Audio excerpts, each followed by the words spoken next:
علماء برابر اپنا کردار ادا کرتی رہی ہے. مسلمانوں کے مسائل ہو کہ ہندوؤں کے مسائل ہو، ہم نے کبھی مذہب کی بنیاد کے اوپر کوئی معاملہ نہیں کیا.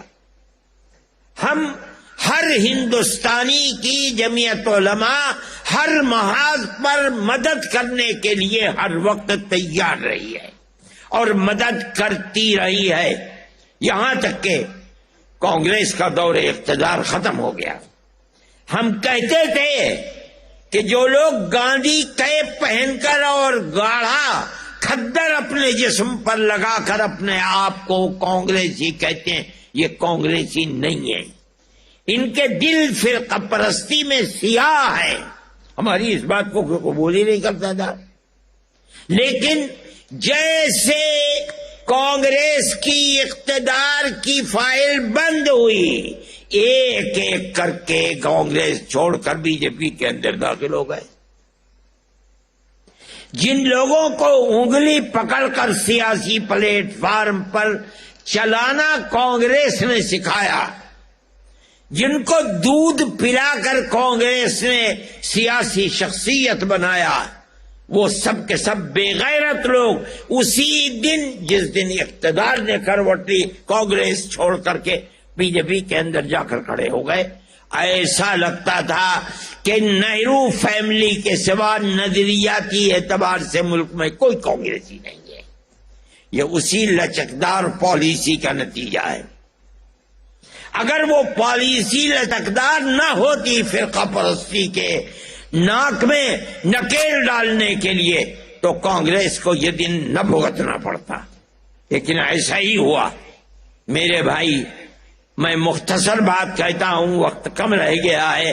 یہاں تک کہ کانگریس باہر ہو گئی اور کرناٹک کا الیکشن آیا.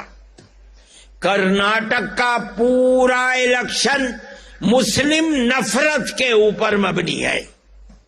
آپ نے دیکھا ہوگا، پڑھا ہوگا، اخبارات میں دیکھا ہوگا کہ ملک کا اقتدار اعلیٰ بالکل چوٹی پر بیٹھا ہوا آدمی اور نیچے تک ایک ہی راگ، ایک ہی پروگرام بنا کر الیکشن لڑ رہا ہے تاکہ مسلمان ایک طرف ہو جائے، ہندو دوسری طرف ہو جائے.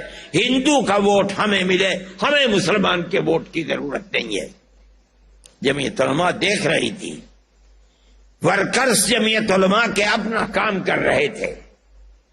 میں کہتا ہوں یہاں تک کہ انہوں نے اپنے مینیفیسٹو کے اندر یہ بات کہی کہ ہم بجرنگ دل کے اوپر، پاپولر فرنٹ کے اوپر پابندی لگائیں گے.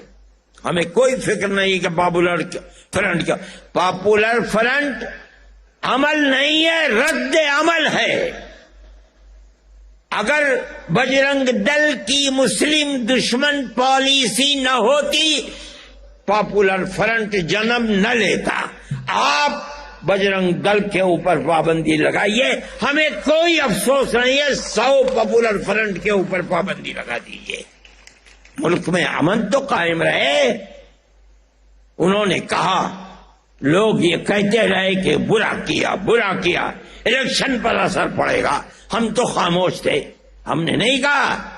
ہم سمجھتے تھے کہ طاقت ملے گی، مسلمان کو محسوس تو ہوگا کہ کانگریس کو اپنی غلطی کا احساس ہے، ہم کانگریس کی جڑوں کو مضبوط کریں گے. میں کہتا ہوں 95 نہیں 98% مسلمان نے کرناٹک کے اندر کانگریس کو ووٹ دیا ہے. اور اس کی بنیاد یہی تھی کہ فرقہ پرستی کا ناگ جو آزاد پھر رہا ہے، کانگریس یہ وعدہ کرتی ہے کہ ہم اس کو ناک میں نکیل ڈالیں گے. ہمیں خوشی ہے اس بات کی.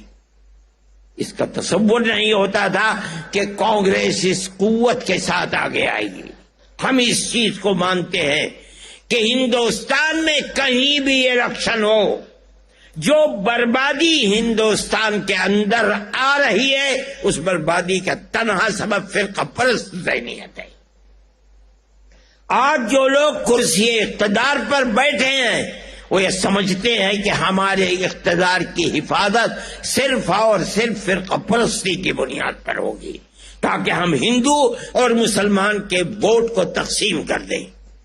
ہم یہ سمجھتے ہیں کہ یہ ملک کی بربادی کا پہلا زینہ ہے۔ ملک ہندوستان جس کے اندر ہندو اور مسلمان دونوں رہتے ہیں، آج سے نہیں 1400 سال سے رہتے ہیں، 1400 سال سے رہتے ہیں۔ میں نے یہ بات کہی تھی جس کا بڑا شور مچا کہ ہندوستان کی دھرتی کو اللہ نے قبولیت عطا فرمائی، سب سے پہلا نبی اسی دھرتی کے اوپر اللہ نے اتارا ہے، جس کو تم منو کہتے ہو، اس کی اولاد کو منوش کہتے ہو، ہم اس کو آدم کہتے ہیں، آدم کی اولاد کو آدمی کہتے ہیں۔ سوال پیدا ہوتا ہے کہ منو نہ رام ہے نہ لکشمن ہے، کوئی نہیں ہے، تنہا ایک آدمی ہے، اس سے اولاد چلے گی تو رام پیدا ہوں گے، اولاد چلے گی تو راون پیدا ہوں گے۔